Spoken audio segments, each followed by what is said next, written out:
خواب میں کسی مردہ لاش کو زندہ دیکھنا یہ اس کی روح ہے یا ہمزاد ہے؟ خواب میں مردہ لاشیں مردہ نظر نہیں آتی، اکثر وہ زندہ ہوتی ہیں، کیونکہ وہ خواب ہے نا، کچھ بھی آ سکتا ہے۔ تو اگر وہ مردہ ہی آ رہا ہے پھر خواب تھوڑی ہوا۔ تو خواب میں تو الٹا سیدھا کچھ نہ کچھ ہو رہا ہے، مردہ زندہ ہو کے بات کرو گے، زندہ مرے ہوئے پڑے ہوں گے۔ تو اتنا زیادہ ان خوابوں کو لفٹ کرانے کی ضرورت نہیں ہے۔ جو بھی مر جاتا ہے تو خواب میں اکثر آتا ہے، زندہ ہو کے ہی آتا ہے عام طور پہ، کیونکہ مر کے آنے کا فائدہ نہیں ہے، کیونکہ وہ تو جاگتی حالت میں ہی مرا ہوا تھا، تو خواب میں آنے کا فائدہ ہے۔ خواب میں تو آگے باتیں کرے گا نا۔ تو لوگ مجھے کہتے ہیں مجھے ابا خواب میں آؤ زندہ تھے، میں نے کہا خواب میں مرے ہوئے اکثر نہیں آتے۔ اگر خواب میں بھی مردہ ہی آ رہے ہیں پھر اس کی کوئی تعبیر ہوگی، پھر اس کی کیا ہوگی؟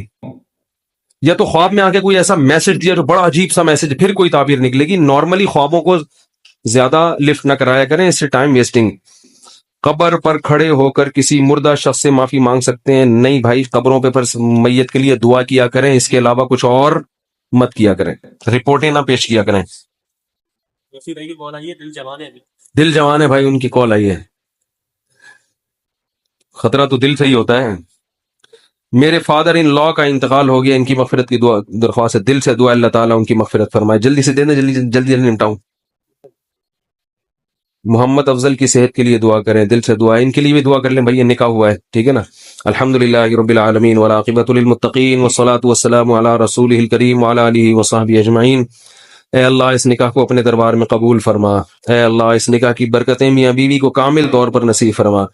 تا دم حیات محبت الفت کے ساتھ زندگی گزارنے کی توفیق نصیب فرما۔ آپس کے اختلاف و انتشار سے، لڑائی جھگڑوں سے، ہر قسم کے شر و فساد سے اللہ ان دونوں کی ہمیشہ کے لیے حفاظت فرما۔ اے اللہ اس نکاح کو دونوں خاندانوں میں جوڑ کا ذریعہ بنا، دونوں خاندانوں میں محبت الفت کا ذریعہ بنا، دونوں خاندانوں کو شیطان کے ہر قسم کے شر سے، اختلاف و انتشار سے اللہ ہمیشہ کے لیے محفوظ فرما۔